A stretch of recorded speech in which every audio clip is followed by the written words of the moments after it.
Grady A.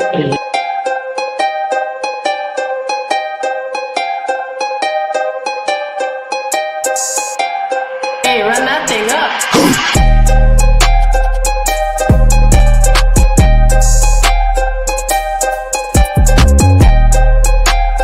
No, but listen to me. The thing is if he shows up in finals and they still lose, he can still be up there. The Frenchman up there talking his language. We need to get this stop. No, it's you, and I still. Grady A.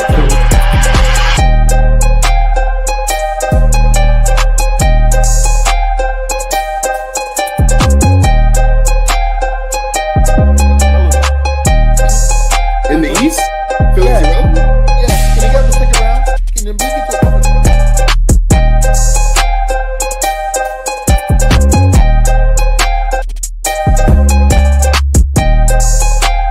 Hey, run that thing up.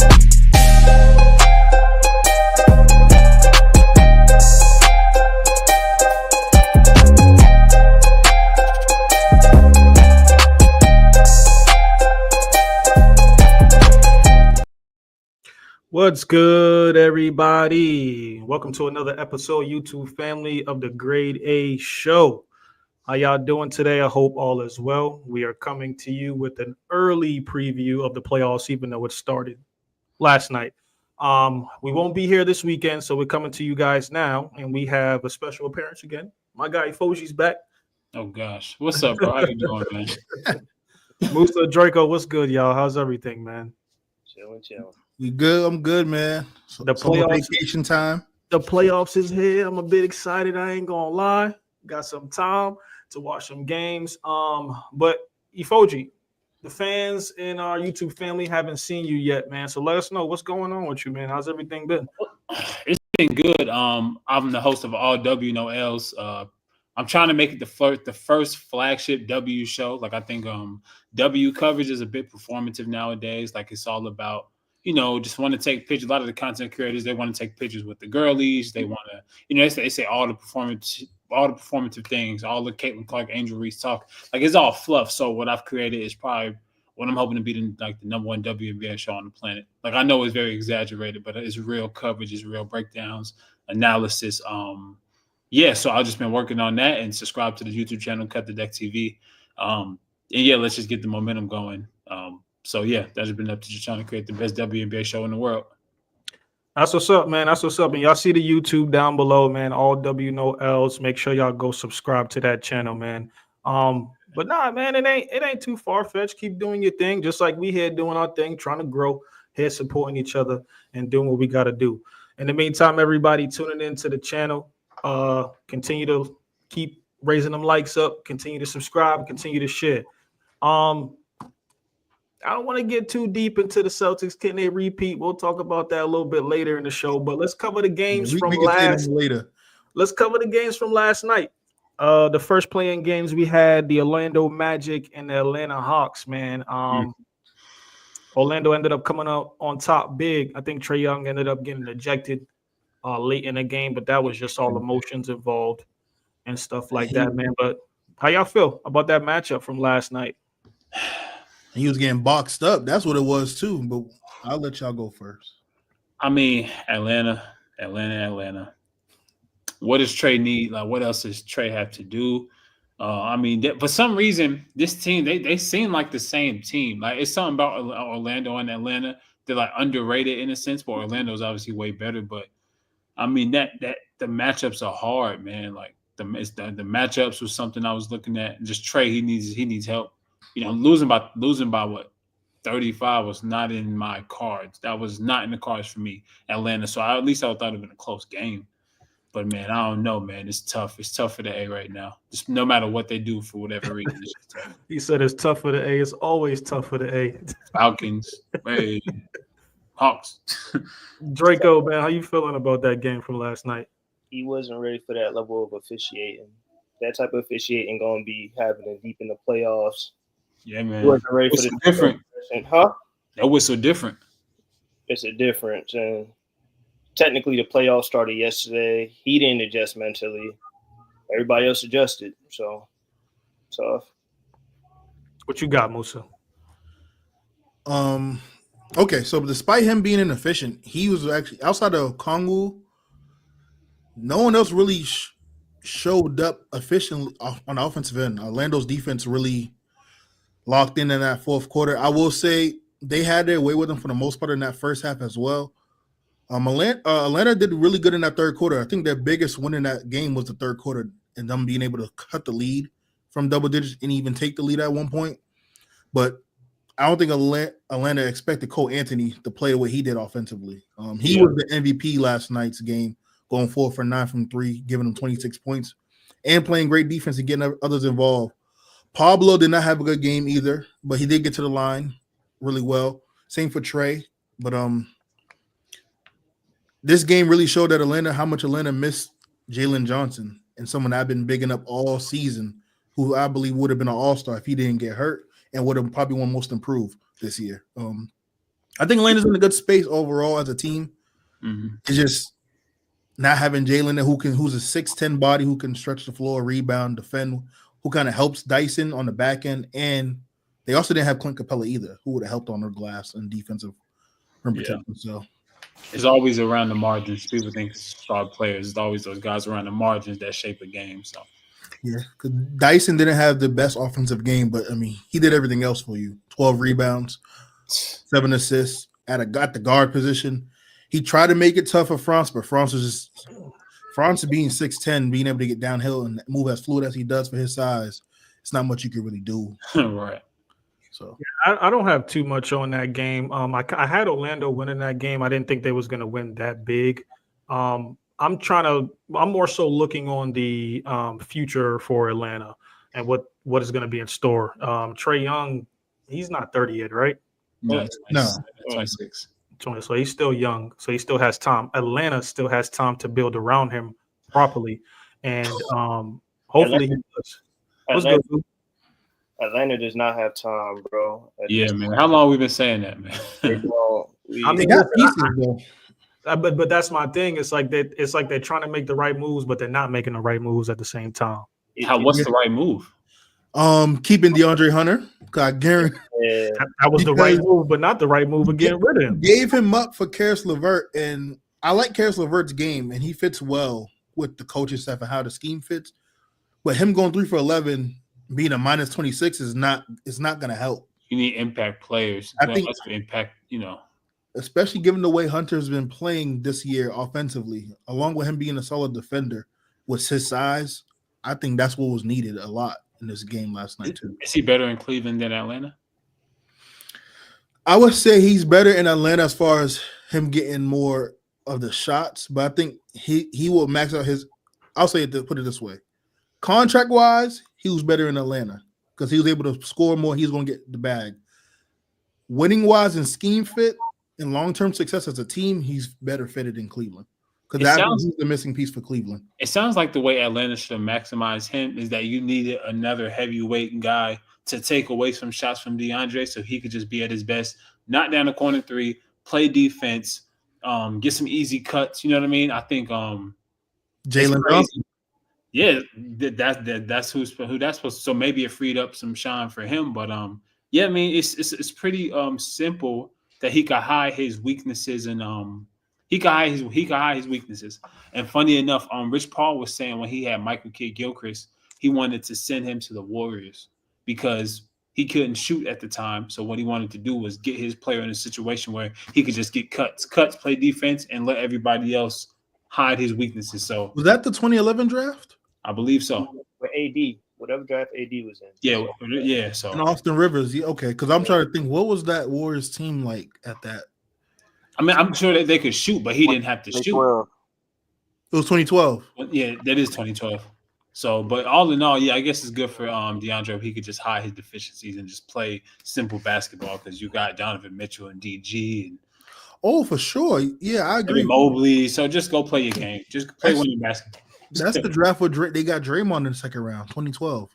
Yeah. Damn, Draymond really been in. Wow. What's good, Lou? You here? He might have cut out real quick. We could get back to him to Yes, get sir. get.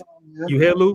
What's good? Welcome You to must the address channel, that man as Cade Cunningham. welcome to the channel, my guy. Welcome back, man. How you feeling about that Orlando matchup last night? Oh man, it started out pretty good. To be real, Jalen Johnson probably might have been the missing piece to the Hawks' new addition squad. So it's hard to see how good they can really be. Because when you think about it, they actually got good pieces that around. Granted, DeAndre Hunter was a big loss, but I think a lot of folks don't give Terrence Mann a lot of respect that he's going to deserve. I think he's a sleeper for the Hawks. And then Muhammad, wasn't it Goy? That dude Yeah, is a potential dog. the center. He's a he's a I like him and Oneka. They kind of work good together. Capella, seeing him on, he got out of here. But He you know, didn't play. wasted so much on Capella. Capella's not giving you no picks, no nothing. What value are you getting for Capella? But to get back onto the game was crazy because Orlando was, man, they was going off in the first half with their role players with Anthony Black, Cole Anthony, Carolina guy. Shout out to that boy. Um, then the second half, it's just like, what the heck happened, Atlanta? Like they came back, but then it just kind of got out of hand again. But then I also say Orlando got a decent team that they can really shake some stuff up. I mean, Jalen Suggs ain't playing, which is a big deal, but they got some players that can shake up that Eastern playoffs. Jonathan Isaac looks good for somebody that pretty much been sitting out for the past 3-4 years due to injuries. Paulo, he did let Muhammad take him out of his game a little bit by taking a lot of jump shots early on, but he finally got comfortable and got to the hoop, which is where he's most dominant at. I know people gonna try to say I'm crazy for this, but I think me personally, after Giannis, Ben Carroll is probably gonna be the next big star in the East. I mean, granted, you got Tatum, don't so let me not know y'all Boston boys gonna go crazy. You still But got I'm just talking Brunson. about, I mean, like I think Ben Carroll he's fearless from everybody in the East. I think they kind of look at him like they a little nervous when he got to get on the court with him. He's I'm gonna ask versatile. you this: is he even better than Franz? Because I think Franz, Ben Franz is nice. Now, don't get me wrong, Franz is nice, but like, I think Ben Carroll make the whole thing. He made that whole thing work, man. Make a Joe. So Franz, I'm not that's a taking away from discussion Franz. right I think there. that's a nice duo. So let me ask you this: if you Cleveland, are you happy that Orlando won? Because last year, remember what Orlando was putting Cleveland through last year in that series? Yes, I think because to be real, if the Hawks would have won the game and played Boston, they get swept Yeah. at this juncture. I think they get The one game. Magic got a chance to at least get 2 wins if they play right. Maybe one in Boston if they can, which is gonna be kind of hard to do. I think that's hard for anybody at this juncture No, to it's win in not. Boston. Boston ain't been good at home. Huh? Boston ain't been good at home at all this True, year. but it's the playoffs, so we're not even gonna count the regular season no more. It's the regular season is what it is. The playoffs is a whole different atmosphere. I'm gonna say it's like Indiana last year. You know, how Indiana had games they could have beat y'all last year, but they inexperienced and allowed them to. I can see Celtics going a couple like that over Orlando. Yeah, I think and I pulled up the playoff picture here. We know that Orlando won, so obviously they slid down to the 7th seed and is going to play Boston the first matchup, and then the next matchup we'll get into, which is the Warriors and the Grizzlies. Warriors ended up coming out big. That was a back and forth game until about third, fourth-ish quarter, and then it started going back and forth again. And so we got Warriors and Houston coming up next. I mean, the performance we got from Jimmy in the playing game kind of says it all. And this is just me personally. I honestly don't think, besides maybe him and LeBron James, I'm putting my money up on the line for like a guaranteed dub facing a possible elimination game. Give me Tatum. No, Not over Jimmy. not over Jimmy. 12? That's Not over. Not for 46 one. and 12, then 50 in the games. Give me I mean, Tatum. but that's fine. That's Luka, fine. healthy Kawhi. And I could agree with you. I on can that agree too. with. I could look at Kawhi, but I'm taking Tatum over Butler. one game facing elimination. I Real put my money on Jimmy. going into this playoff. Denver might actually lose in this first round. Yeah. Real quick Denver before might we actually get back, lose in this first round. Go ahead, We'll Moose. get to that soon, man. Everybody tuning in, man. I know we got some viewers in here. Make sure y'all like and subscribe to the channel. Musa, what was you about to bring up that comment? Real quick, I wanted to answer Lou's question earlier. Was it? I think it was Dre. One of you guys asked if Orlando would have lost and they played Cleveland in round 1. I think Cleveland beats them in 6. I don't think it goes 7. I think Cleveland being able, and here we go with Ace, don't know basketball, talking that junk. Like anyway, but Cleveland with them getting more experience and then adding Hunter and then Ty Jerome emergence. I think, and Mobley being more comfortable in that setting, I think they'd be able to beat Orlando in 6. Franz is a different animal this year, man. But that's why they traded for DeAndre Hunter to kind of help neutralize that a bit.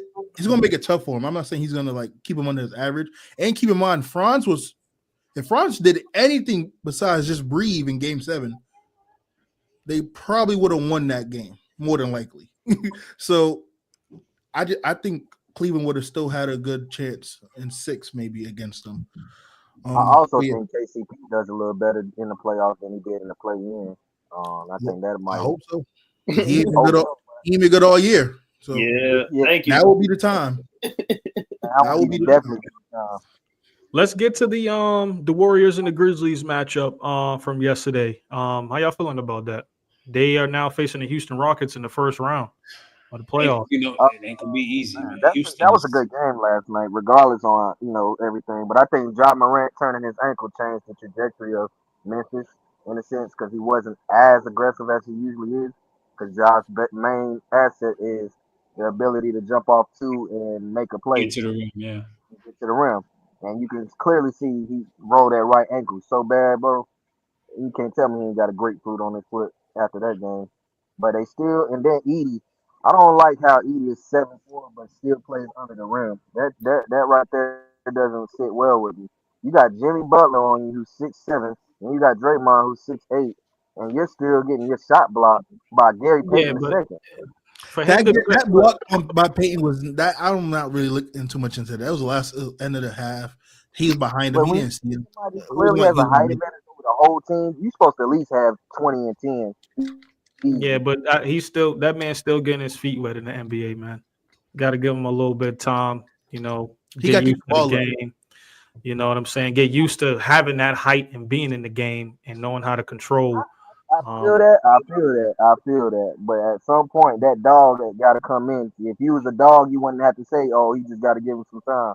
He would come in straight going. Because you didn't say that about Derrick Rose when he won MVP as a rookie. Yeah, but Zach Edey is not. Are we comparing Derrick Rose to Zach Edey? That's 2 different. We're not making excuses for first-year players, regardless. Shay, they all got different roles. His role is just to rebound realistically. Come on, Shay, and he's a big man too. It takes longer to develop too. I'm well aware of that, but what I'm saying is, in the aspect of when you are the tallest player on the team, in the game, at some point, the game plan and the role playing has to change based off who you're playing, not just because this is our team identity. No, if I know we playing against the Warriors, they already know they're gonna try to outrun Edie because he's bigger. Cool, I get that. But when we settle it down and get Edie in that paint, you need to dominate straight up. I will say this: he has to cut down the fouls and the turnovers, but a lot of that came to you speaking him being more aggressive. A lot of that got taken back because of the foul trouble. Him and Draymond was in foul trouble early. One thing I'm not giving him an excuse, but one thing he does have to do better, especially against the Warriors, because he's favored in that matchup due to his size. And Memphis overall is just a great rebounding team, especially offensive rebounds. He has to keep the ball high, whether it's on the entry pass or off the rebound. That's some of the things he didn't do a few plays, and they got cost of turnovers. But, I mean, he still had 17 rebounds. They were still in this game. I think the refs let them play for the most part. There was some questionable calls on both sides that I was just like, that's not fouls. But yeah, to Edie's point, I think he'll be just fine moving forward, whether they get the 8th seed or they're in the offseason. But surprisingly, I like Scottie Pippen Jr. in that starting lineup, though. I thought that was smooth because he allows Ja to play off the wing, where Ja can just catch it, swing, and then go to the rack and make a play instantly. So I think that was smart of them. I don't know how long that's gonna work for him because it's still a small ball lineup with Desmond Bain only being about 6'4", 6'5" himself. It's gonna be Um, tough. I like Dra- that. Draco, Isaiah, what y'all got on that game from last night? I mean, man, yeah, John Morant turning his ankle did change his trajectory. About time. What was the comment that Jimmy Butler made about Steph Curry being his Batman? He's Yeah, Robin. That's the first person that like say I want to be a Robin. Is that a bad thing? Not at all. Now when you got that bad mofo on your team. You know what it is, though? You see how Jimmy did it? Jimmy still had good numbers. You can't do it like PG and then – because remember, PG said, yeah, I'm the number 2, but he never really – I also think, too, that this is the reason why Golden State went ahead and acquired Jimmy Butler. And a lot of people didn't think it was going to work out. And to be honest, I wasn't a big fan of the move. You know, given you had 2 alphas on one team with Green and Butler, I didn't think it was going to mesh. But we finally get to see Jimmy, you know, to Isaiah's point, you know, being a Robin to Steph Curry being Batman. I mean, it's good to see, and it meshes well.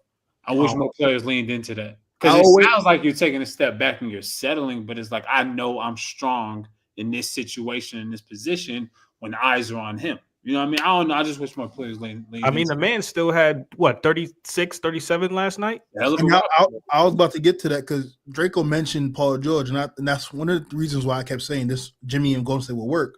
And then I got told I think everyone fits in Golden State. But the reason why I think Butler fit was because, one, him and Draymond as the alphas on defense.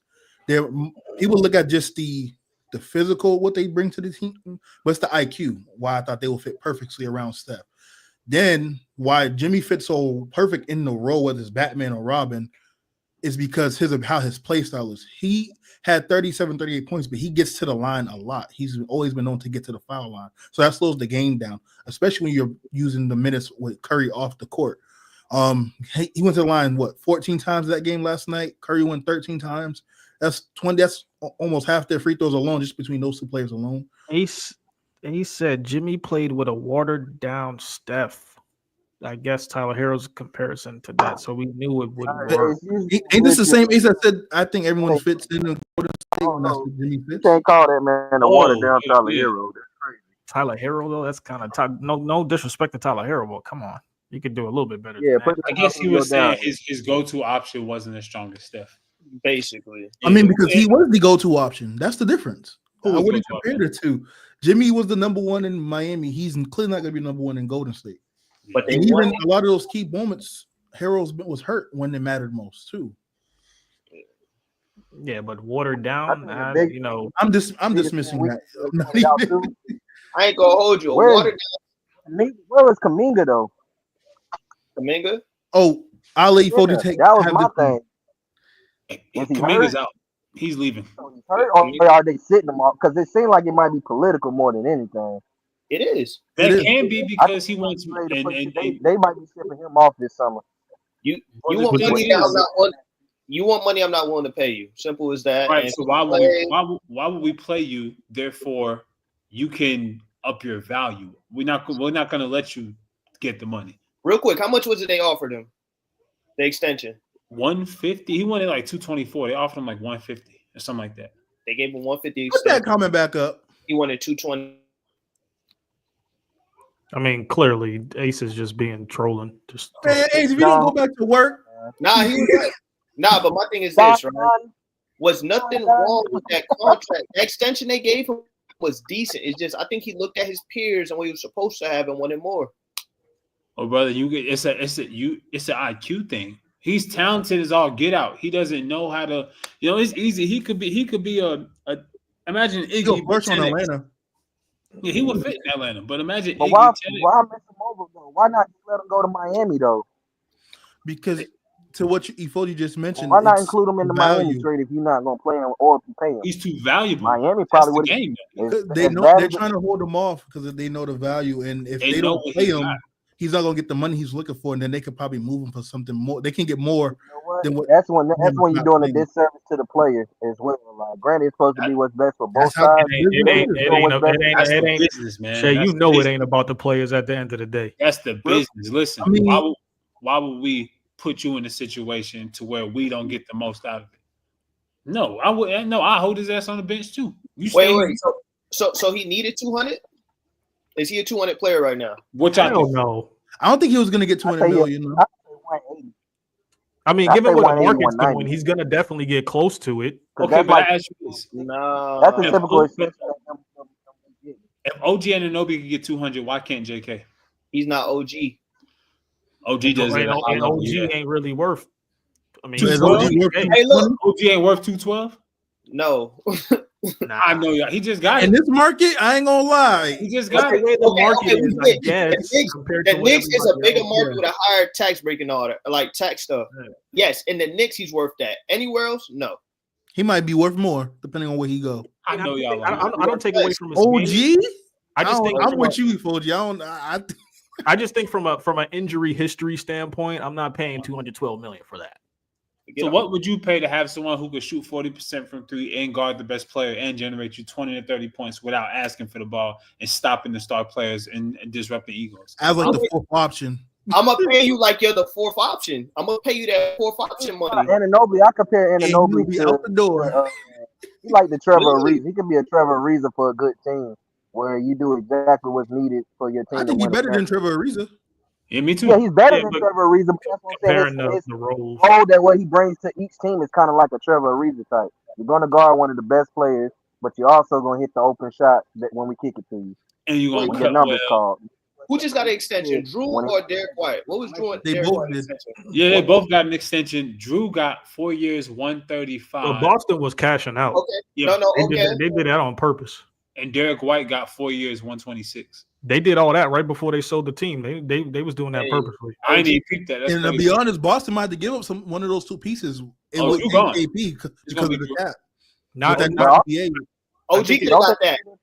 Like the Olympic team, don't add an extra like stamp on your like you get paid a certain type more versus other players because of that. It's not the CBA, but it does up your value a ton. The CBA, the only thing you get paid more for is you make an All NBA team, Defensive Player of the Year, or MVP. But Dre, what you just say? You said something really important. He said OG could have got Drew or Derek White got paid. Hell no, because guess what? And guess why it didn't happen? Because Jalen Brunson took $113 million less for the team. Yeah, so that's why it didn't happen. But I'm saying OG should have took that pay cut, bro. Hell no. I mean, it wasn't really much more to New York to do, right? To extend the depth. But real quick before we move on, win this year. What did you say about them? Who? What you say? If the Knicks don't win this year, they was never going to win anyway. If they don't win, they wasn't winning anyway. Y'all taking $113 million. Realistically, how far the Knicks still from making the Eastern Conference Final? Shout out to Adam. Leave a comment down below. Let us know who you got winning. Shout out to you, Adam. Speaking but of we'll get to the Celtics in a few. Go ahead, Isaiah. You have some? Speaking of the back to JK. Yeah, he's gone. I don't know if y'all noticed in the game this past weekend, those minutes that were supposed to go to Jonathan Kuminga, they went to GP. Because Jonathan Kuminga usually gets in at a certain time and went to GP. And so there's some frustration. But for me, I feel like he could be a 10x Iggy. Space cut, learn how to play that way. I seen a clip where Steph passing the ball. Yo, Steph got frustrated like this nigga. He was trying to, I was like, bro, it's not your bag. You know what I mean? But right now at least. But yeah, I think he's gone. And speaking of, are we gonna move on to Detroit and New York? Yeah, we'll get to that. That's the only one. I wanted to add to your point because with Kuminga not getting the minutes, I also want to shout out to Quentin Post QP because he took Jackson Davis's TJD's minutes and he's playing well. Being able to be the 7-foot big, can rebound, solid rim protector, not the best, but he can stretch the floor. But to the Kuminga point, another reason. He just hasn't learned that system and hasn't felt most comfortable in that system. But you've been there for 4 years. What you waiting on? But that to the same point with James Wiseman, everyone can't fit in that system. It's kind of like the Patriot way. Everyone can't fit in that system. He can if he just keep it simple. But I think that's probably not his game. And I agree with you. But at the same time, everyone sometimes the fit matters. That's why I always say when players get drafted, it's not about Where you get drafted is who you get drafted to. He can slip, cut, and dunk. I also That's not hard. feel like with Kuminga, it's a little bit of maturity that needs to That develop too. for him too. Yeah. I agree with that. If I was to point out one thing, Kuminga kind of came off how T-Mac did when Toronto drafted Vince Carter to me.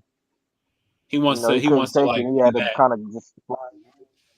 Yeah, man. Got to Yeah, fly he's gonna off. take So He they'll want to probably play go so to bad to send him to the Kuminga and Knicks. kinda beat him. Tip gonna play him all right. Oh, they're gonna. No. Oh, you gonna. Oh, He yeah. gonna play in New York. 48 minutes. You want it? You got it. Tips. Get your ass in the game. man, everybody tuning in, man, YouTube family, make sure y'all like the channel, subscribe to the channel. Before we get in depth to the matchups that we have so far, we know that the AC still needs to get taken care of. We got Sacramento and Dallas tonight. Real quick, y'all want to make a quick pick? Who y'all got winning? Oh, did we even talk about the Warriors against Rockets? We'll get to that. We're just gonna call out the playing games real quick. I got Sac. Dallas gonna play their players. What's Dallas gonna do? I'm actually going Dallas. Yeah, I got Dallas in that. Oh damn, game. my bad. Dallas. Oh man, he does it. Yeah, Clip, shout out to I you, think brother. AD takes off, especially against.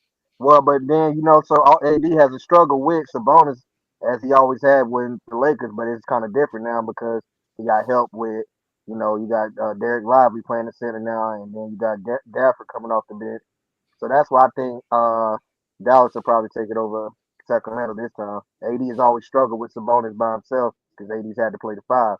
He don't got to bang against Sabonis this time around, so Dallas might come out on top. Why wouldn't you want to try to go out there and get your get back, given that you do got a little bit of help, though? I will say I think the last time they played when he was in LA, he did play against him pretty well, and I think they won that game. But AD always does his thing offensively. But yeah, I think that I'll probably go Dallas this game. To be honest, I don't care who wins, but if I had to choose, it would be Dallas because I really wanted to see Steph and Shea in the first round. Yeah, man. But matchup wise, and we're gonna talk about it later. But I said it on Sunday when they lost to the Clippers. The best thing that probably happened for the Warriors was to lose against the Clippers, because now you get the 7 seed, you go against Houston, who you typically have a good matchup with, and match up well against them. They can eat. They have the potential to come out at least get to the Western Conference Finals. Based on I got Dubs in 6, but we'll get there. Chicago and Miami. I'm rocking with Chicago. No, like the beam. Nah, I like the beam. Shout out to the Stockton Kings for winning the G League championship. Like the beam. I ain't gonna hold you. They might beat Dallas, but I don't know if they beat Memphis. The Kings. All right. Chicago, Miami. I got Chicago tonight. Chicago easy. I gotta pick this game. I don't care. I'm gonna pick Miami. I'm going Chicago. Josh Giddey gonna have a triple double. He nice. Wiggins might actually do his thing, man. He done started catching the rhythm a little bit more. I think that momentum swing with a consistent Bam and Tyler hitting his shot. They done got the young boy Khalil Ware mixed in.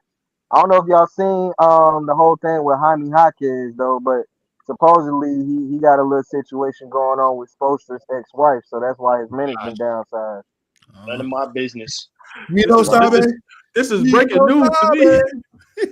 No I ain't said what? Hey.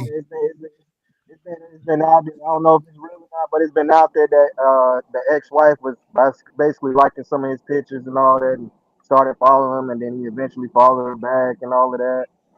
And supposedly that's why his minutes down south. Because Jaime Jaquez was part of the rotation. You ain't seen Jaime Jaquez play since the game. Damn. So I heard there's a little inner stuff going on with that. But wow. I still think with Khalil Ware, I think he's a decent big. He's kind of like what y'all say with Edie, where he just needs a little bit more time to develop into a better, bigger. I like his energy. He like a polished Jericho Sims. Yeah, I like his energy too. I think he's better than you just said Jericho. Don't do that. No, hell no. Y'all not bypassing that. He said, hold on, you gotta elaborate. You gotta elaborate. That's right. Jericho Sim? No. He's a polished. 10 times better. What I'm happened to saying like Bam? polish. That's what Jericho Sims would look like if He he can polished. shoot the ball. He can space the floor for one. But Jericho, I like him Hey, better than Isaiah, Zach. you can't I'm mention being honest. Jericho Sims in this. Go ahead. So, Mention Jericho Sims one time, they jumped down my head. Go ahead, Draco. so what happened to Bam Adebayo? Are we expecting anything big from him tonight? I expect him to play well. Yes, The hell yeah. regular degular for me. Bam. I told you. I expect Bam 24. gotta have about 25. The 25, regular yeah. regular for me, 18 and 12. 25 with 12 to 13 rebounds, and they'll win. I think he gets 24. But 24. he also 11, got to be shut down 5. on defense too, though. I think he takes advantage of Vooch. Yeah, I got 25 and 12. So what we'll do, let's move on. What we'll do is we'll work our way up. Let's start with the 2 and 7 seeds for both the East and the West, as we got here in the picture. We'll start off with the Warriors against Houston Rockets. Y'all got some quick things on that series. How y'all think it may go down? Houston giving somebody a problem. I get it. It's the Warriors. Houston gonna win 2 games. Who the hell Houston? So I will say the Warriors, I pretty much own them in this series of matchups this year. I think they won 4 or 3 of the last 5 matchups.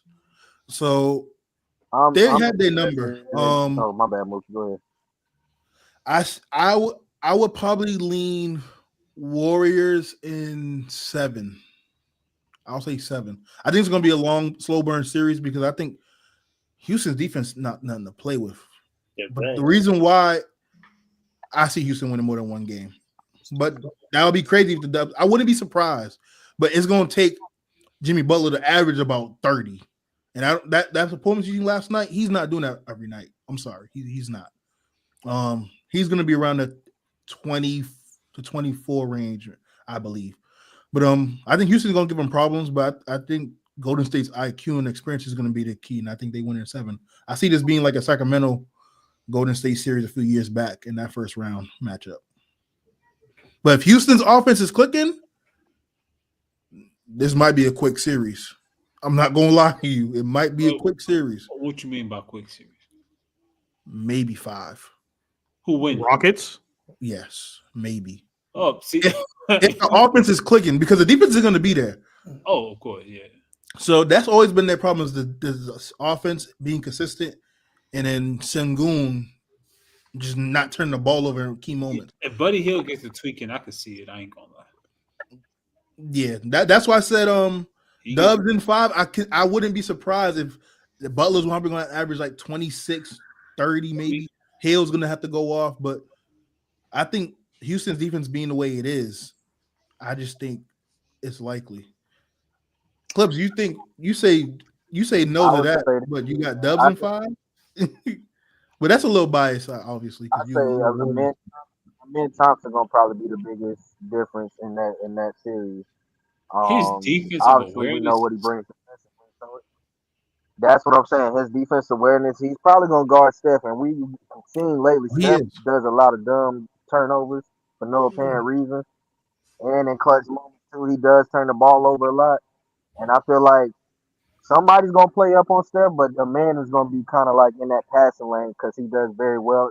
That's one of his strong suits. And then I also want to see, this is far left field, but Jabari Smith. It's about time for him to you are the number 2 pick, dog, yourself. It's about time for you to like show why they took you number 2. You kind of done took a down seat, and it's only your fault because everybody's hitting shots and you're not. And granted, you was injured a little bit, so we give you a little bit of room with that, but your output ain't what they thought when they took you at 2. So Jabari Smith. But if you look at how they played, they don't play through him, and rightfully so. I don't think they need to. I think he could just fit in the role he is and just maximize. Jabari Smith to me could be like a Rashard Lewis. Yes, but given I look at Jabari Smith like Rashard Lewis. That's a good comparison. But considering how Houston plays, and with the emergence of Amin Thompson, I don't see him trying to take over games consistently because he's not going to be needed to do that. No, asked to. Now, if he does have a game or two where he does that, then that means the Rockets are even going to be even more harder to beat because with him, Van Fleet being his IQ and savviness as the vet, the big difference is going to be Jalen Green. Your guy, you like Rashard Lewis when he played with the Magic. play that type of role where Rashard didn't have to do much but just play defense and play around Dwight and Jameer Nelson and Hito Turkoglu. I can kind of compare. You can kind of compare that Magic team to this Rockets team as far as like role playing, given the five they had back then versus the five the Rockets have now. And if he can kind of still take on that Rashard Lewis type role, man. Are you gonna talk about your top 10 player, put a Jalen little Green? hurt on Stephen there. Yeah, folks, you heard that right. Lou had Jalen Green as a top 10 player. Oh, so for sure. Can I say it, man? They're not experienced right now. I got you out of first two games. Can I say it? So, honestly, I got Golden State in 6, maybe 5. The lights are too bright, man. I don't know how Houston going to turn out, man. Experience does matter. And that's why I said Warriors in 7. I want to, because I see clips in Ace's comments. I want to just remind him my original pick was Warriors in 7. I see this being in the Sacramento Warriors series. Like I can see them. I can see them. Indy. I can see them. They're gonna fumble a couple games that they should have won. Curry's averaging. Houston does a great job against Curry. They do got a decent mentor in Van Fleet because he's probably the only one. But you got Jeff Green too, and all of them, and Steven Adams. Don't forget about Steven Adams. So I'm gonna keep forgetting. That's what I'm saying. The Rockets might can put a little dent on it. But Curry, they do a good job guarding Curry. He's averaging 16 they got some against them in the 3 games they played. But real quick, I want you guys to also just give like if you guys had one important player in this series, Isaiah, I'll let you give your prediction before we get to that. But I want y'all afterwards to give me one important player in this series that y'all think is going to make a difference in the way it plays out. But go ahead, Isaiah. And this is on the Rockets and Warriors. Yep. Oh yeah, Rockets. Somebody did pose a question: who can close? That is a real question that you have to come to. This is random, but I think in 2 years, I think Thompson gonna be ready to take some of that load offensively. Like he's gonna come around to it. But as of right now, I'm against the Warriors. But Rockets they're gonna win at least 2. How do they make it to 7 games? Their defense. They've been holding Curry under 20 the last 3 matches this season.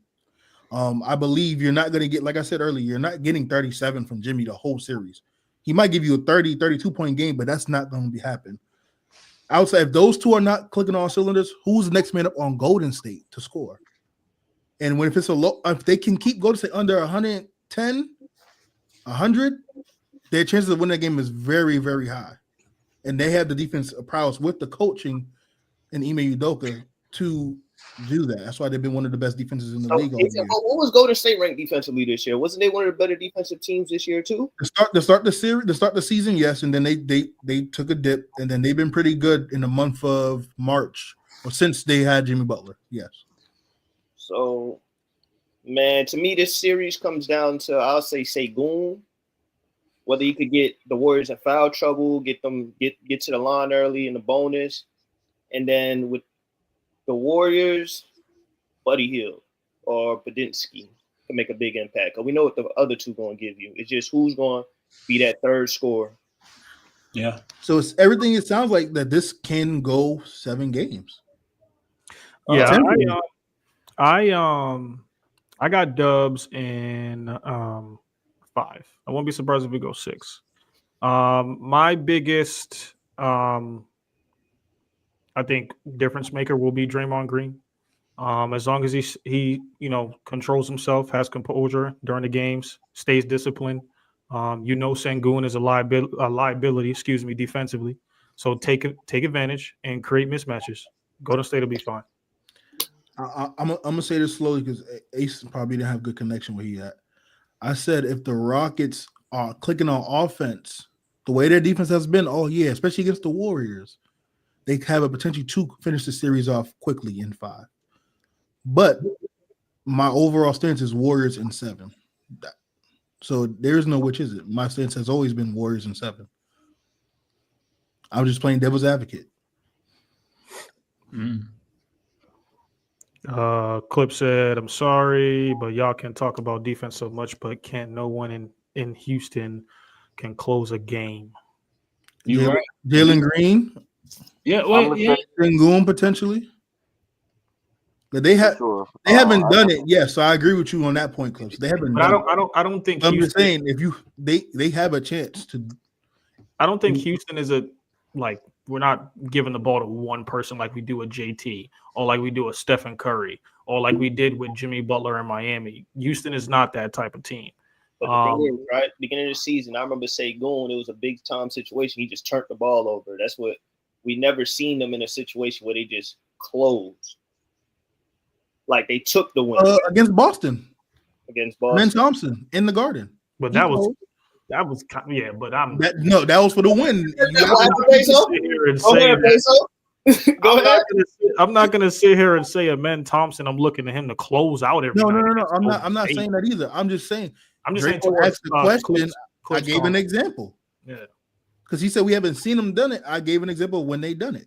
Now I'm not saying that Ben Thompson is going too close. That's why I didn't mention his name. But that goes back to why I still said Warriors and 7 because they're gonna have to go through that growing pains that Houston hasn't been there. Van Fleet has been there. But one name that we haven't talked about on Houston that's going to be an X factor. What was Van Fleet when he was there? The 6 man? Probably was a 6-man for Toronto, but he was big in the playoffs. Don't shake your head like that. Don't do that. He ain't been there Van before. Fleet was huge in that series, Before. in that playoff run. Jordan Poole was the 6 man that won the champion. Yeah, he ain't been But there. Jordan Poole wasn't doing what Van Fleet did in 2019. You're right. He Toronto. was averaging 22 a game. Jordan Poole's a whole different man. All he did was get buckets. Fred Fleet was doing different. everything else as well. But I will say, back to the name I was going to say that we haven't talked about. Tari Eason is a name that isn't getting mentioned for Houston. That's going to be an X factor. Dark horse, yeah. So that's why I said that statement earlier about Houston, if their offense is clicking, because they have so many defensive bodies they can throw at them, which is why I think they have a shot. However, you only can contain Curry for so long in a series, especially given you don't have the experience on your side, which is why I believe they're going to go 7 because I do see at some point Houston's going to win at least 2 games strictly off their defense. And they might get lucky and win because of offense. That's real. Well said. Yes, but in a close nip-tuck game, do you believe they're going to just allow Kerr to give the ball to Curry in the tight-knit game? Then not, if they're just going to beat them in the close-knit game, it's going to be the others. They're not going to allow Curry to get that last shot. Jimmy has proven he could score in a tight-knit game. Yeah, and if Jimmy does it, we'll shake your hand. We're not letting 30 beat us. That's the agenda. Let's move on because we got a couple matchups we got to get through, man. Let's talk about this Orlando and Celtics matchup next. The first round between them two puts the second best defense against the second best offense this season. The Magic have built their identity around defense clearly, but have had their struggles from the beginning of the season. They have, and the damn sure ain't offensively. They're currently the number 2 ranked defense in the league. But offensive standpoint, they're number 27th. Meanwhile, the Celtics are a dominant 2-way juggernaut, as we already know. Currently, Celtics are the number 4 defense in the league and the number 2 offense in the league. A similar story kind of played out in last year's Eastern Conference Finals with the Celtics and the Pacers playing each other. The Celtics had the number 2 defense, and the Pacers had the number 2 offense. But Boston also boasted the number 1 offense. Meanwhile, the Pacers had the number 24 defense last year. And the more balanced team, as we saw last year, ended up winning in the sweep. So with that being said, and this is me being nice, I'm going with Celtics in 5. I'm trying to figure out where Orlando was. Orlando was ranked on defense 15. If Caldwell Pope plays basketball, that was the end of this season? Yeah, I'm looking at it now on NBA.com. They're 15. It's OKC, Cleveland, Boston, Houston, New York, Denver. That must have been a stat at one point this season. So right now, is Jaylen Brown hurt or not? His knee. He is hurt. And I remember when I was the overtime game against the Knicks. I was mentioning why is Jaylen not playing. I didn't see that. I guess he tweaked his knee or something, and that's why he didn't play in the overtime. But I think he's going to be good to go. They said for Saturday's game in Boston. I think does it start Sunday? I thought it was Sunday. It's Sunday. I thought it was Saturday game or one for them. If Caldwell Pope plays basketball and Jaylen Brown is hurt, this might be a 7-game series, 6 or 7. I got Boston at 6. It's a 6 or 7-game series, bro.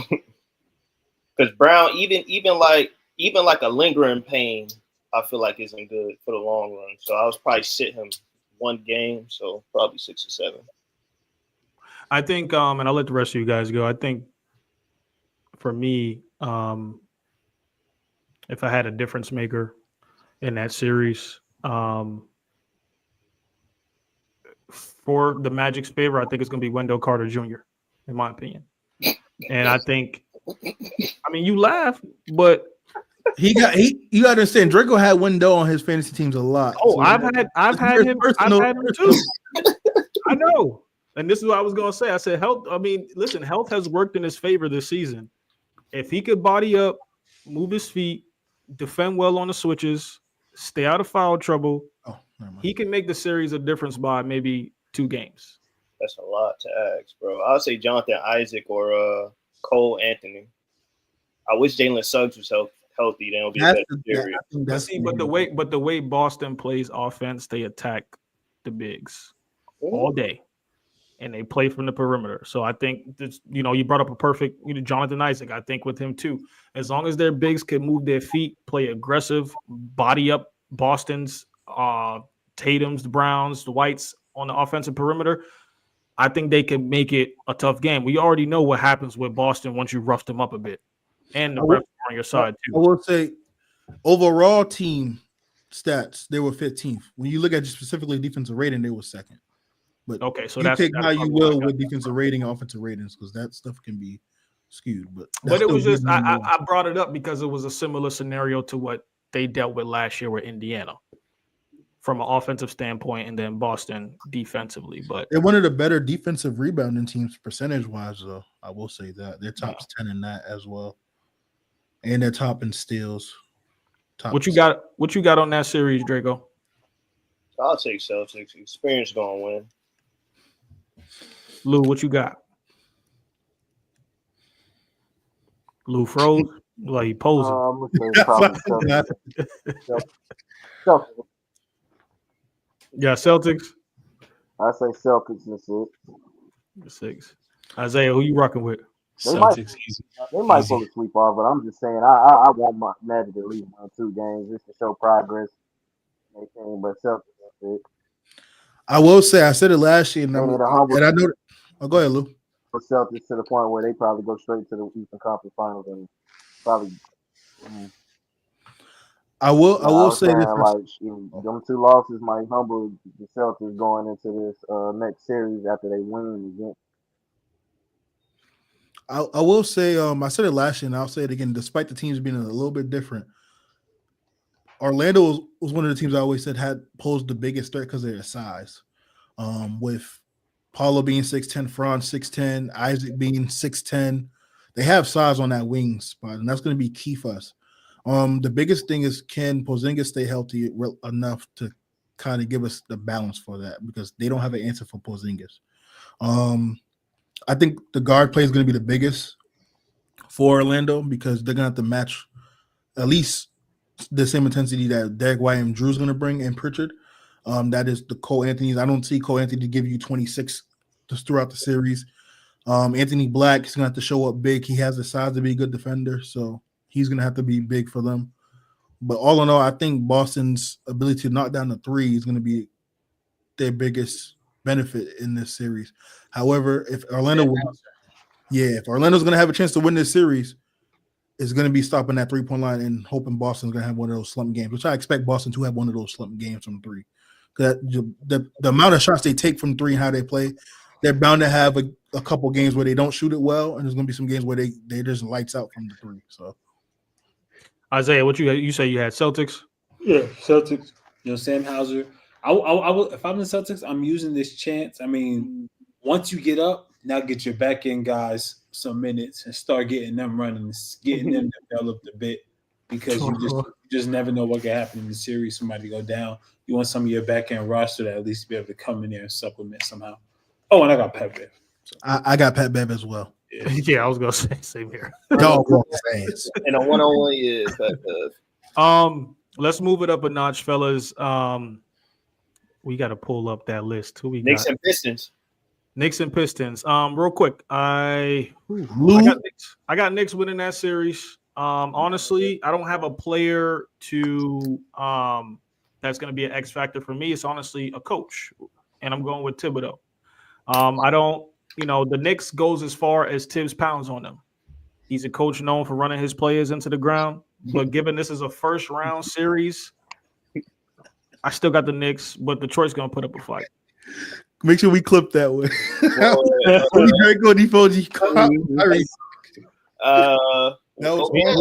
We ain't got to take it there, for y'all screwed up. Hey, what you talking about? Carry on. Is Cat gonna be able to handle the aggressiveness of the Pistons? That's what it comes down to. He had the pounding of Tibbs. If they get fouled out, I think Cat will be fine. They'll get fouled out if they want to be aggressive. I don't know. Cat can't handle that pounding, man. I don't know. I think if the Knicks win, I think OG or Mikal Bridges wins that series. Why going to play? It comes down to Mikal Bridges and OG, and Josh Hart. Yeah, those guys be tired, man. It's gonna be hard fought. What happens with Tibbs if he runs him to the ground again? It's gonna be too much pounding.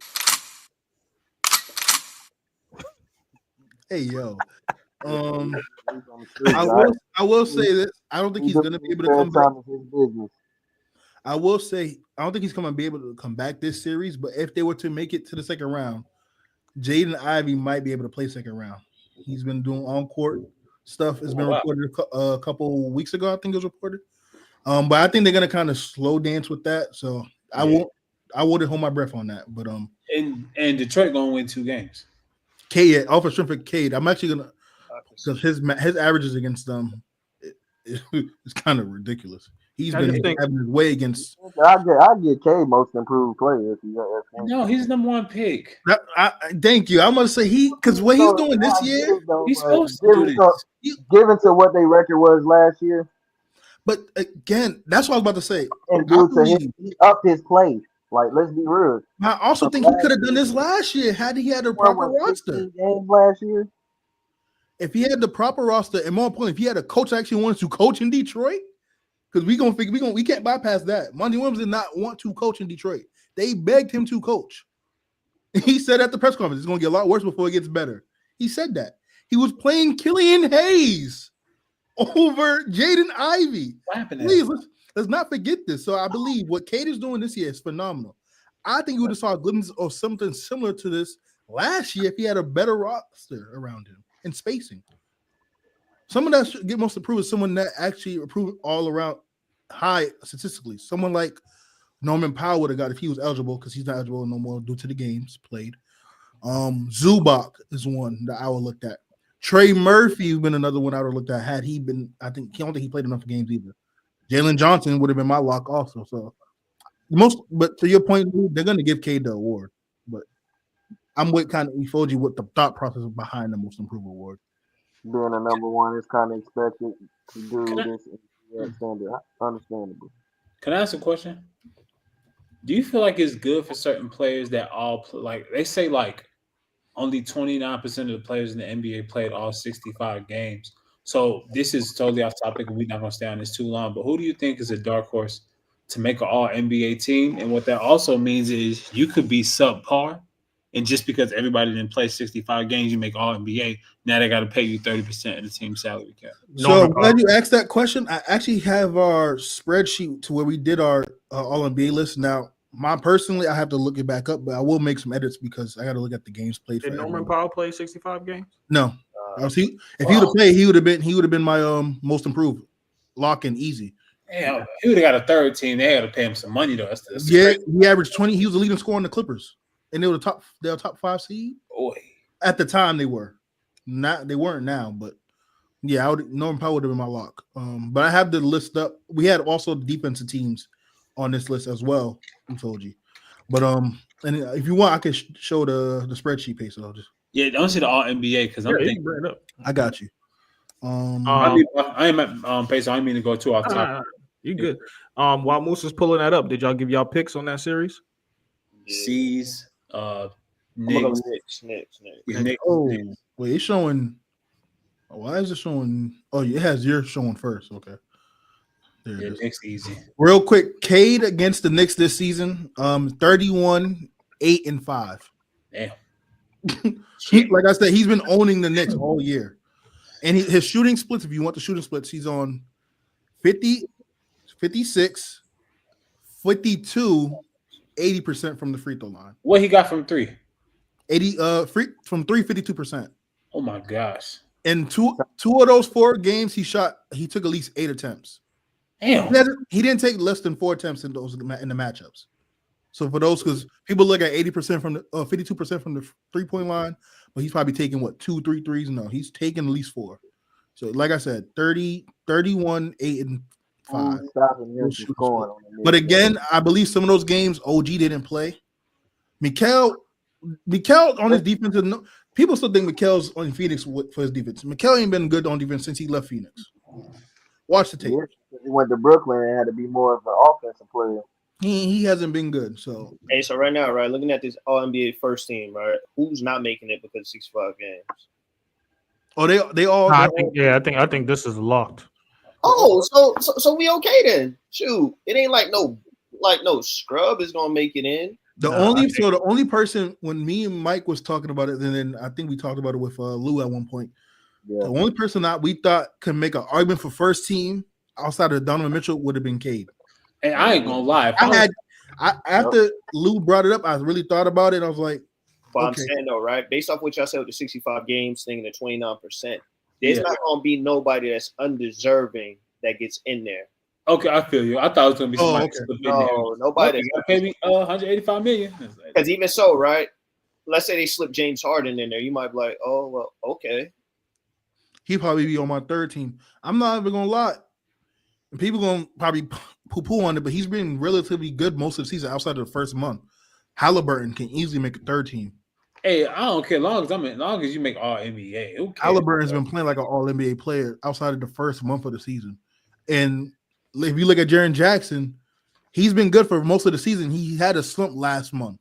He hasn't really been what he was all year in the month of March. They're gonna have to pay. People not gonna really dock that either. So they're gonna have to pay him $345. If he makes this all NBA team, they're gonna pay him $340 or DPOY. He probably gonna make this stuff. But this and I agree. And I don't think they're gonna pay him that because that means they're gonna have to move either him or Ja. Yeah, so he can negotiate up to that. So he probably get like a 295 or something like that. It's been favored that Mobley is gonna be the one to win it this year too. How much do you have to average to make all NBA? That's a great question. I couldn't put a number on that. 30? I would say depending on your role on the team. I would say at least 27 plus or 26 plus. Above 25. But all NBA, you gotta at least average 28. The lowest, depending on your role. So if you're like a first, second option, you gotta give me at least 22 or more. Because everybody here Sabonis ain't doing no 26. But what Sabonis is doing, he's also leading that team in rebound and leading the league. That's what I was gonna say. And he's leading in assists. It's not a number you could put on it. Yeah, you can't put a number. Yeah, no, there's no number. But if I had to, based on the question, because depending on your role, it's a voting system between like coaches and other people. They all NBA, you gotta be damn near the MVP for your team. That's the best way I would put it. You could be that and still not get a vote. And still not make it. I agree. Because how Jared Jackson on and John not. Because the Devin Booker Jackson's been the better player this year, all year, in my opinion. Yeah, I don't even like Jaren Jackson, and I got to give him that credit. He's been one of the best. He's one of the best defenders in the league as far as like bigs. That's for one. Yeah. 2, he's been the most consistent player for them, especially considering Ja missed a lot of games. Not a lot, but Ja missed some time this year. Jaren did too, but he's been the more consistent on both ends. Has Ja lost some juice? I don't think so. I think the coaching scheme is what kind of changed a lot of things. But they it's like they had to get ready to play without him because everything was unpredictable. Yeah, and then I also believe that considering Taylor Jenkins had him more kind of reserved him a little bit more this season, and I think that wasn't a bad thing. But I think if you notice, since they let go of Jenkins, he's been kind of more sprouting into what he was last year. And yes, that's good too. But then you also see how Jaren's been looking with that as well. So let me ask y'all this, right? Right now, Memphis versus OKC. If that's the first round matchup, who y'all got?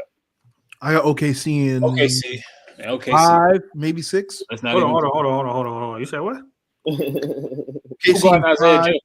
OKC versus Memphis. If Memphis win, get the AFC. OKC versus Memphis. Who you got? Oh yeah, OKC and I say 5 or 6. yeah, unfortunately. But Who got Isaiah Joe? Nobody.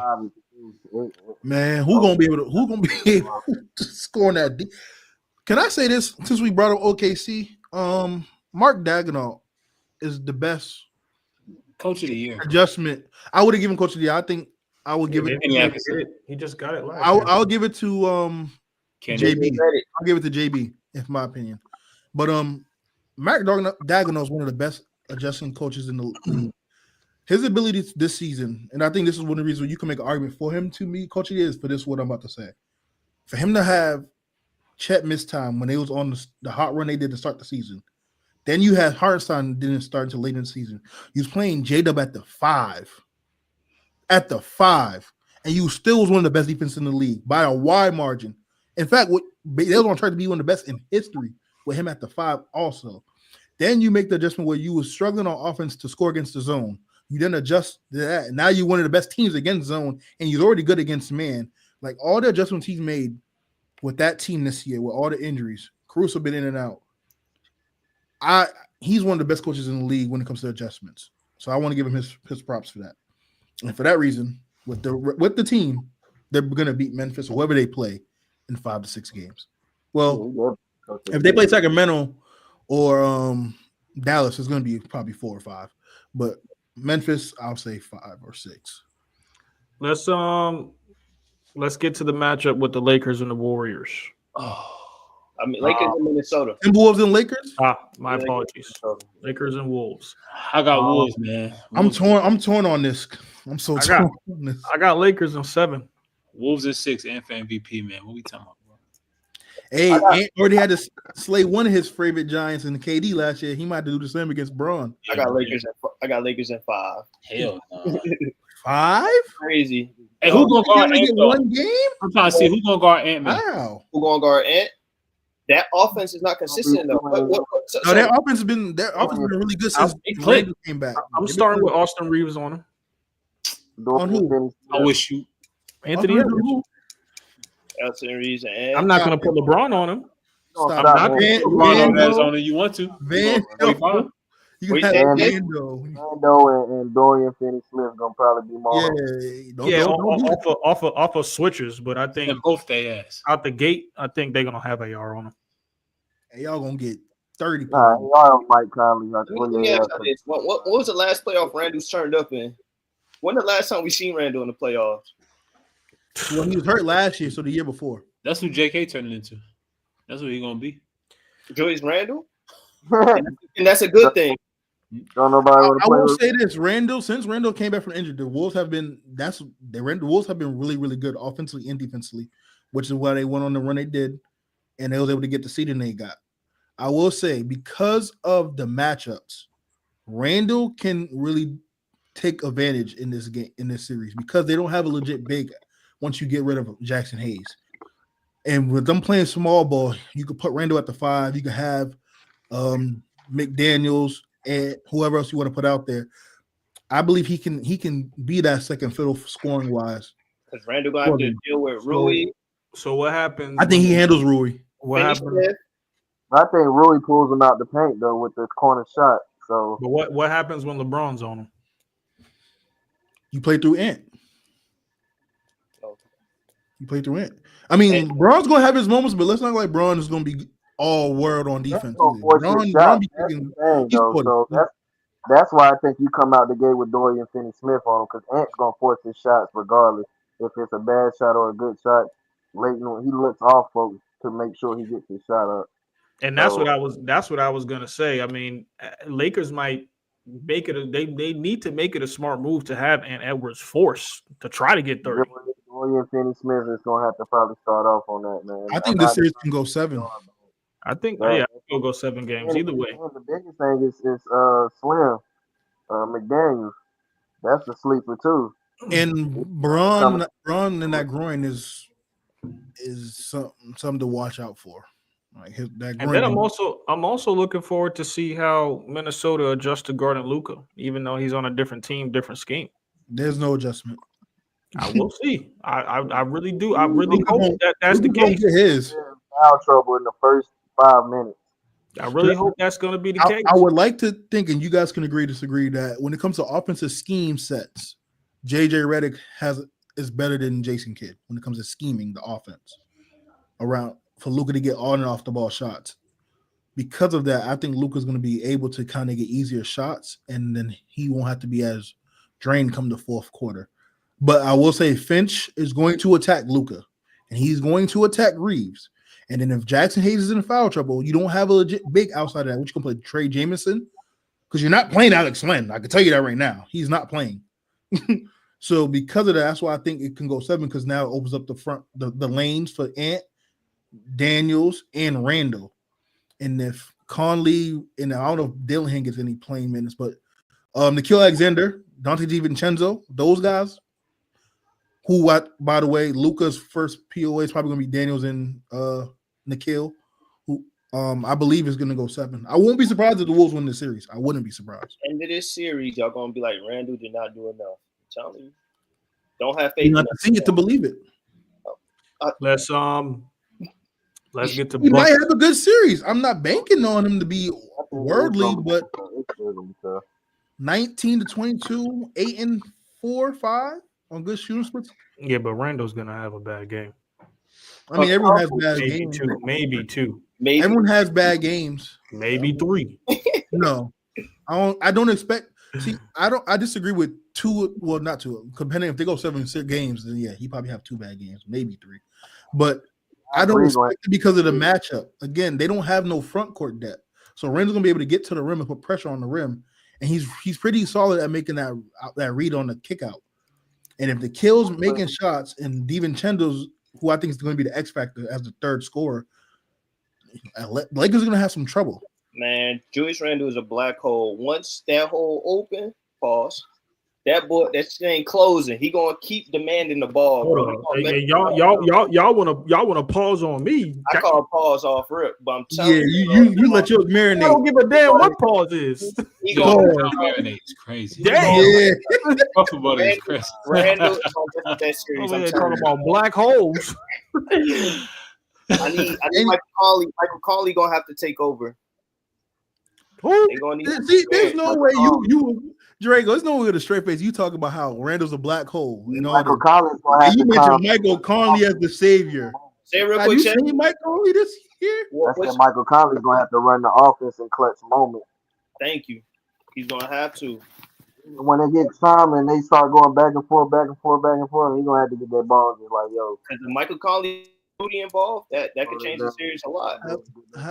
Now, I'm not gonna say like Conley can have some good possessions and good moments in the series. But to heavily rely on him as a savior, but say Randall's going to be a black hole, is so disingenuous. Because if you watched the Timberwolves the second half of the season since Randall came back, he's been the clear-cut second best player on that team. And then Rudy has been the third, from being honest, from the defensive prowess and stuff. So what I'm saying in the playoffs, you want that one guy that's going to get the offensive flow and get the other guys going. We know what Randall and Edwards is going to try to do. Michael Conley can make them other people seem important on the court. Oh, with his playmaking, sure, I agree with that part. Yeah, I can see that point. Let's get before we get out of here. Let's real quick. We got 2 more series to cover real quick. Indiana and Milwaukee. Dame is not going to play this series most likely. I'm still going with Milwaukee in 7 games. And I'm going off of the strength of Giannis alone. KPJ's going to have to be big for them. I told you Kevin Porter Jr. gets to learn under Damian Lillard, which is going to change. Yeah, but Bobby Portis is back now, but he got to get his foot in back because he missed the last 20-some games because of the suspension. I want to say up to him too because he's been dealing with a lot. His house getting robbed. His grandmother he mentioned passed away. So I'm just looking at the Bucks right now as just everybody else around Giannis just galvanizing, around him. Everybody buying in, everybody working hard, playing hard. As long as everybody plays their role, and I mean, Giannis is playing clearly, we know, an MVP caliber player this year. As long as he dominates, as long as he stays out of foul trouble, if he can control the game, I definitely think it could go Milwaukee's way. I just don't think it's going to be quick. If anyone can dominate the series and get them out the first round, it's Giannis. With that being I said, think Al Kuzma's a sleeper too. who he need to show. He need to show up. We talk about Randall. We need to do the same with him. Who's that? Kyle Kuzma. See, Oh, forgot he was on the team. I forgot he was over there, to be honest. Yeah, new addition, bro. Damn. The last game of the season when he had 5 threes made in the first quarter. Like, last game of the season? Going into the end of the year. Against Yeah, just Detroit? this past couple games ago. I can't remember which game. I think If it's the last game of the season, it was Detroit. The last 2 games were against Detroit. Yeah, I think it might have been Detroit. Yeah. I will say, if anyone can dominate the series and win, it's Giannis, as I just mentioned. But with that being said, I'm going to go Indiana in 6. I think Indiana wins this series because of without Dame. They're paced, and I think people haven't really talked about it enough, but they've been pretty good defensively. They're not in the top tiers by no means, but they get stops. Pascal's been really great for them. Nemhart's been one of their better defenders. Neesmith is a great defender. It's going to be to the point where like Giannis going to get his, and can the others give them the support they need?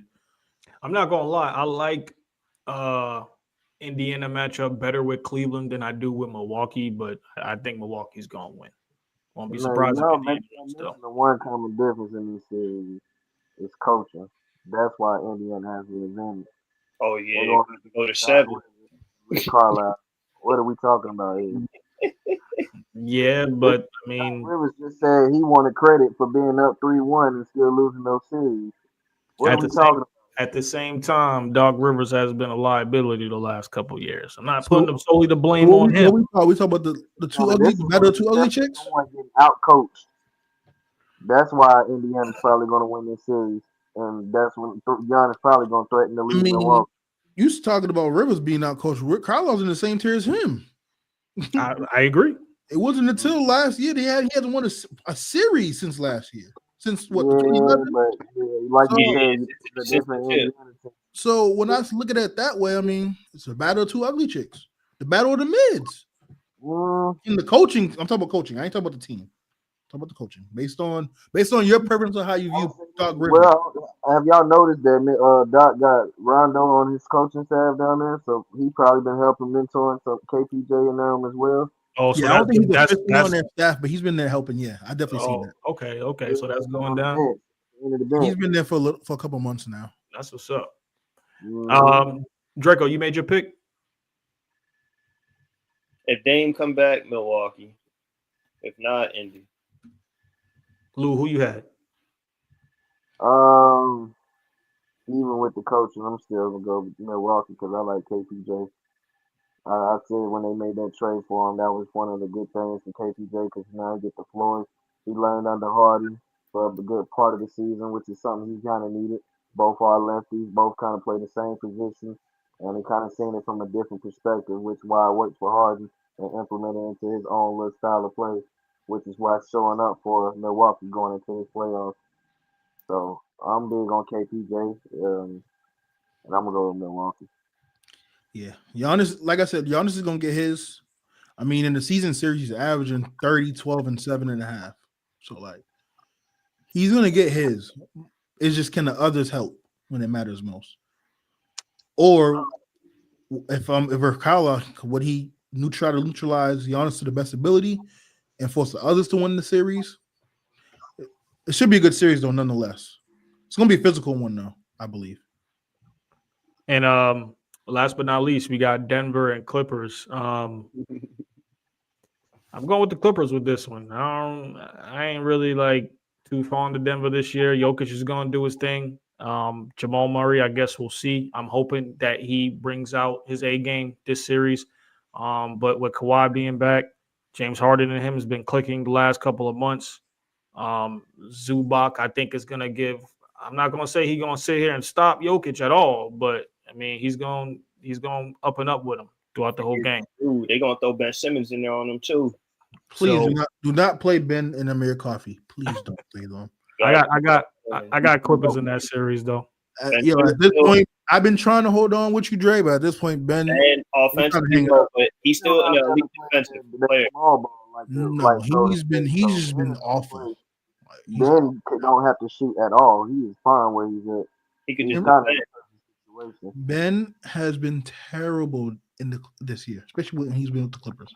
Defensive on both sides, he's just been terrible. I don't think he's terrible. I think it's just an adjustment thing, and it's a chemistry thing, and it's his gameplay still trying to figure his way. I feel like he's still in his head too. Whatever reason, he might not get on another team after this. This is a series with no expectations, though. Clippers are going to bring him back because of what he can make, what he does for when he's on the court, how they look. They don't have to put two bigs on. When you got all that money, you got Kawhi, you got Norman Powell, you got James Harden, you got the sleeper. No, Chris Dunn. That's the sleeper. Defensively, yes, has been key to Clippers making that run. So I think Chris Dunn straps up Jamal Murray, not straps up Jamal Murray, but slows down his scoring and throws him off a little bit. So yeah, the key is going to be the bench, the others for Denver and the bench, isn't it? Yeah, I'm going to go with Denver with this one. I'm really torn either way, but I'm going to go Denver for this reason. I'm tired of seeing Russ go against his former teams and not winning. How many times have I seen this man go against his former team in the first round and not win? And then this time they fired their coach before the playoffs. I don't know about that. Yeah, I think that's going to give Jokic like the first player coach since Magic, man. Yeah, it's crazy because I want Denver to win. I don't know. I don't think it's going to be enough. You know, I think the mismatch for me. I was just going to mention out the mismatch. Just James Harden. I think he's going to have a lot of freedom out there. Like I said, well, I know Jamal Murray's going to be out there and bring some offensively, defensively. Christian Braun's going to be huge for Denver too. Yeah, but it's like you got to pick your poison when it comes to who you want to guard. I ain't gonna hold you. MPJ or Aaron Gordon got to show up. That's going to be the key. Consistent. More so MPJ than more so MPJ, in my opinion. If I had to choose between the two, but I will say I'm going to go Clippers not Clippers. I'm going to go Nuggets in 6. No, you said right, Clippers. I was gonna say I think I would like to rather see the Clippers and OKC from a matchup standpoint. Although the Clippers outside of Zubac has no front court like at all. Even when they bring Ben Simmons in, the plus minus when Zubac's on the court compared to his off the court is night and day. So with that being said, I think OKC probably still handles the Clippers in 6, but yeah, I'll still go Denver in 6 against the Clippers. I'm gonna go to Clippers in about. I'm gonna say Clippers for 7 because that's what it's probably gonna take to beat Denver. Yeah, Jokic gonna average like a triple double again. Yeah, I'm gonna say Clippers for 7, and why I'm saying that is because I think Harden he's taking on a whole new path with the team, and he's leading them better than you've seen him play. And then as a recent stat came across the other day. Harden's never missed a playoff in his whole career. Yeah, I seen that a few days ago. That's never been. So I think that we gotta not look past that as well. Like he's gotten better every playoff he's been in.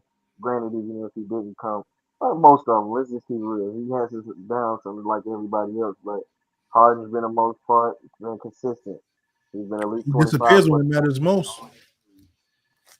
At least 25 plus points in all his series in his 16 season. Game 6 against San Antonio. Where was he? Against who? San Antonio. You talking about OKC? No, Houston and San Antonio. San Antonio. He disappeared.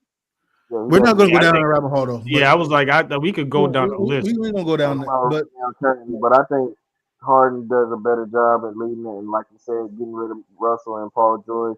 And then Kawhi being hurt for the first half of the season allow Harden to kind of get that team in motion in a way because I think he got a better Houston team and the Clippers in a sense. You got your shooters, you got them rolling how you need to. Norman Powell, you don't have to tell him to do shit. He just getting the ball and do his thing. Zubac working on that pick and roll scheme, he made Zubac a better player. Zubac's been really good against the pick and roll on defense as well, on the hedge. That's something that But it takes a strong presence on the pick and roll, like Trae Young. You know what I'm saying? We can't take away Trae Young having the best decision making off the pick and roll. That's where he gets most of his points. That's the same thing with James Harden. Those are the strength. You got to play the ball, and that made Zubac a whole better offender, if you ask me. So James's leadership, and then Derrick Jones. We can't forget about Derrick Jones. That man can jump out the gym, which is gonna hurt. He's gonna probably guard Michael Porter Jr., which is gonna be a good matchup. Um, I think the Clippers just got a lot of weapons, man. And Denver, like you said, they bench has kind of been iffy all year. You don't know how Russ is gonna show up. You know Russ gonna play hard. You just don't know how Russ gonna show up. Uh, Peyton Watson, he's been up and down all year. Still trying to get him to mature enough. He's gotten the minutes to showcase what he can do, but he's still growing. He still needs more experience, more games on his belt to get even better. So, however, we don't expect much from Nazi. So let's just keep it real. Nazi, we know he's I don't know who we can compare him to because he's really not a factor, but he's taking up minutes. So I'm gonna get off. I'm not gonna talk about this anymore, but I know we're about to wrap up, so I wanted to say this. I don't agree with them doing it, but if they were to do it, this would be the year. If they was gonna do a co-MVP, this will be the year to do it. I don't agree with them doing it. I don't think they will. But if they did go that route, I would be mad. Jokic and Shea. Yes, Jokic the first center to average a triple-double, and he also finished top 3 points, rebounds, assists, and steals. You know what's crazy? You know, I don't care about the steals part because that's how I feel about that. Jokic could have got like 5 straight MVPs. Yes, he should have been the first since Larry Bird to go 3 straight, but they didn't want to give it to him. Last one though, they didn't want to give him the third one. There was a couple they gave to him that he wasn't supposed to get. There's only one. Probably the Embiid one. Yeah, that's the only one. But even that was because of the seeding. It was because of the statistics. Even SGA possibly getting this one this year is based off they feel like SGA should have got the one last year. Yeah, but and I would have voted for Shea last year. They got a large margin in the win difference cover and the loss column between every team in the West, and we know the West has been far the most competitive conference in the league. So that's true, but I want to also point out because this has been the biggest argument when people used to argue and debate for Shea with his team. Shea got an all-star on his team. Jokic never had one. We're not talking about Russ because Russ hasn't been an all-star for so many years.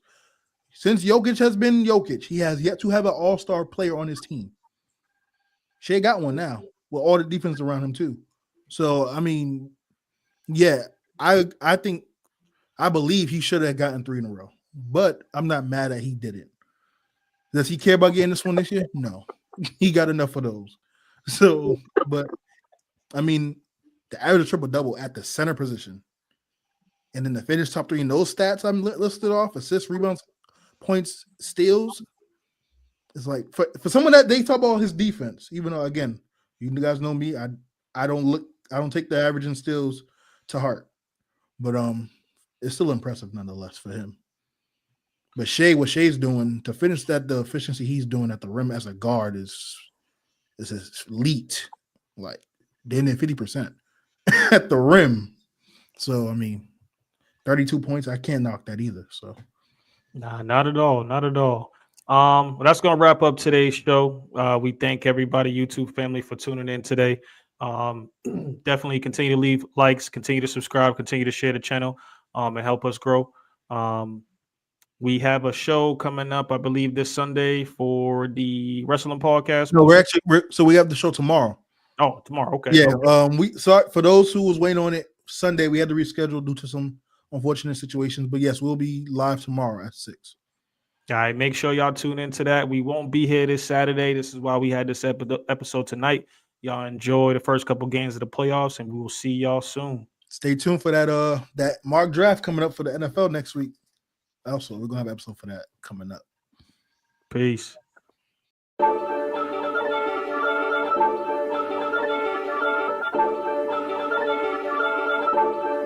Brady